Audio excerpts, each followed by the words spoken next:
Hello everybody, and welcome to today's episode of One Word at a Time. Today we will be reading one of my personal favorites, The Fantastic Flying Books of Mr. Morris Lessmore. This is the book that inspired the Academy Award-winning short film, and it was written by William Joyce. Morris Lessmore loved words. He loved stories. He loved books. His life was a book of his own writing, one orderly page after another.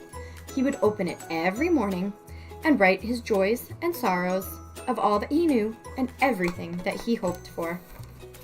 But every story has its upsets. One day the sky darkened and the wind blew and blew, till everything Morris knew was scattered, even the words of his book.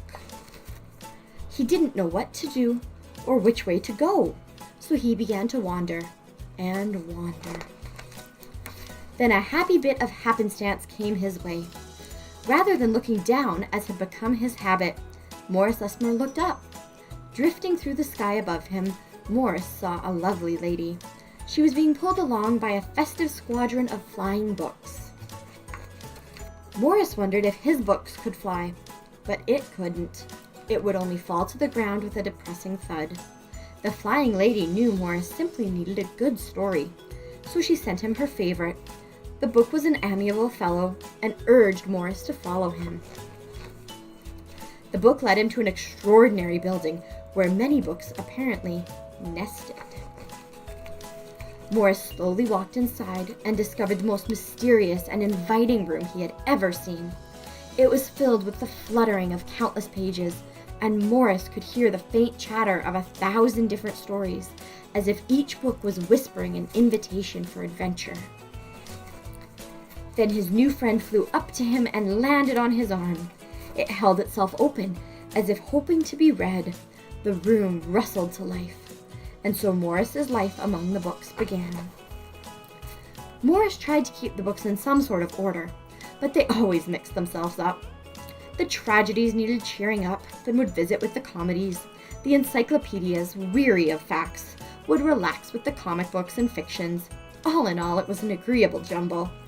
Morris found great satisfaction in caring for the books, gently fixing those with fragile bindings and unfolding the dog-eared pages of others. Sometimes Morris would become lost in a book and scarcely emerge for days. Morris liked to share the books with others. Sometimes it was a favorite everyone loved, and other times he found a lonely little volume whose tale was seldom told. "Everyone's story matters," said Morris, and all the books agreed.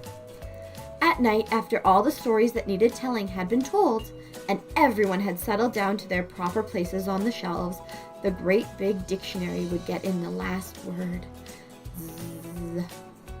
It was then that Morris Lessmore would, once again, write in his own book. He wrote of his joys and sorrows, of all that he knew, and everything he hoped for. The days passed. So did the months. And then years. And years. And Morris Lessmore became stooped and crinkly. But the books never changed. Their stories stayed the same. Now his old friends took care of him, the way he once cared for them, and they read themselves to him every night.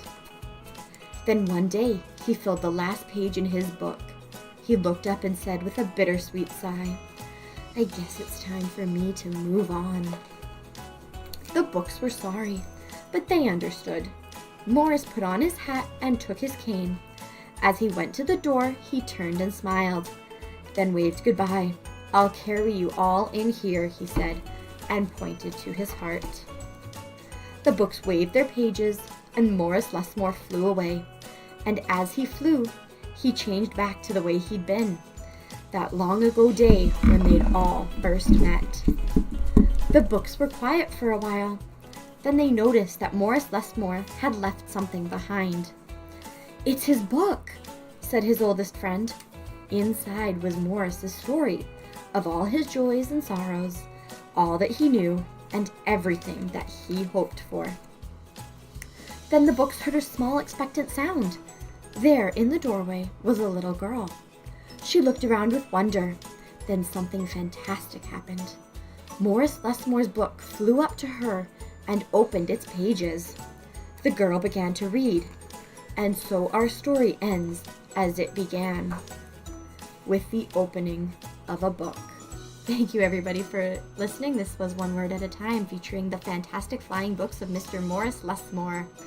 Please make sure you hit that like and subscribe button so we can share story time again together soon.